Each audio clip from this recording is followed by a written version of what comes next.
मालतीपुर गांव एक जंगल के पास था। उसमें एक पति पत्नी रहते थे, हरीश और कमला। एक बार कमला को एक बिस खोपड़ा ने काट लिया। हाय मैं मर गई, आज मुझे बिस खोपड़ा ने काट लिया, मैं मर गई, अभी तो मैं मर जाऊंगी। ऐसे करके रोने लगी। वो रोते ही हरीश उसके पास पहुंच गया। अरे क्या हुआ क्यों इतनी जोर से रो रही हो? अरे देखो, मुझे एक बिस खोपड़ा ने काट लिया, अभी तो मैं मर जाऊंगी। तभी उसकी सास भी वहां पर आ गई। अरे क्या हुआ, क्यों इतनी चिल्ला रही हो? अरे माँ देखो, कमला को बिस खोपड़ा ने काट लिया। हे भगवान, अब मैं क्या करूं? ये बिस खोपड़ा काटने से तो आदमी मर जाता है।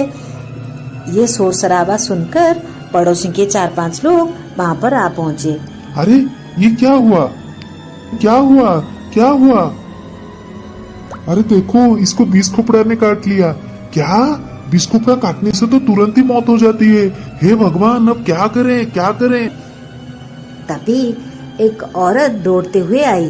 अरे रुको, मैंने कहां पर से सुना है, ये बिस खोपड़ा काटने से अगर तुरंत ही बारिश होगी तब उसके शरीर में जितने सारे विष होंगे वो सब धुल जाएंगे और ये बच जाएगी, तो थोड़ी देर इंतजार करो। तभी हरीश बहुत परेशानी में था। हे भगवान, अब मैं क्या करूं? इस बिस खोपड़ा को आज मार के मैं मार दूंगा।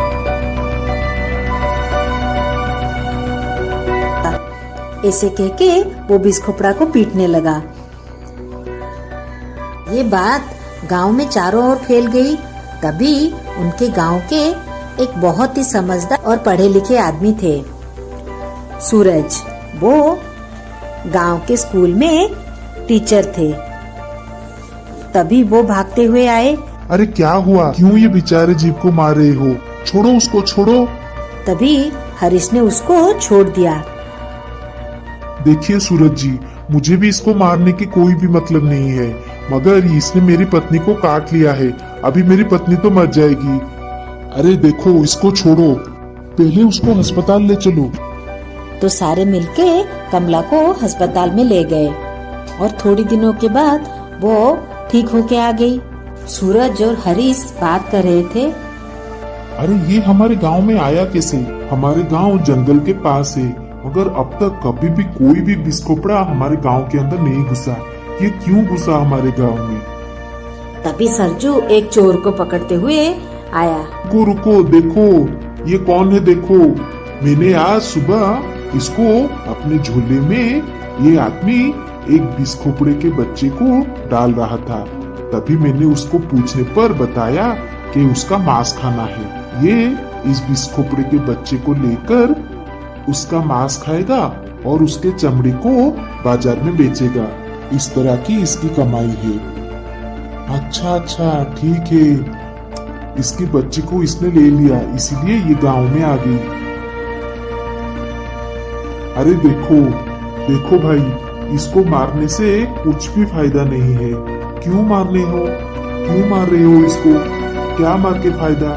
जैसे हम लोग जी रहे हैं वैसे भी उसको जीने का अधिकार है ना। और ये हमारे खेत में किसानों को कितना मदद करता है पता है? ये खेत में जितने सारे कीड़े मकोड़े, सांप चूहे होते हैं, ये सबको खा जाता है। हमारे फसल को नष्ट होने से बचाते हैं। इसीलिए ये हमारे प्रकृति के एक अत्यंत ही जरूरी जीव है। इस तरह से किसानों को अच्छे फसल मिलते हैं और फसल खराब नहीं होती। अरे हाँ सूरज जी, आपने बिल्कुल ठीक कहा। ये तो हमारे कितने काम के हैं। आज से कभी भी बिस खोपड़े को कोई नहीं मारेगा।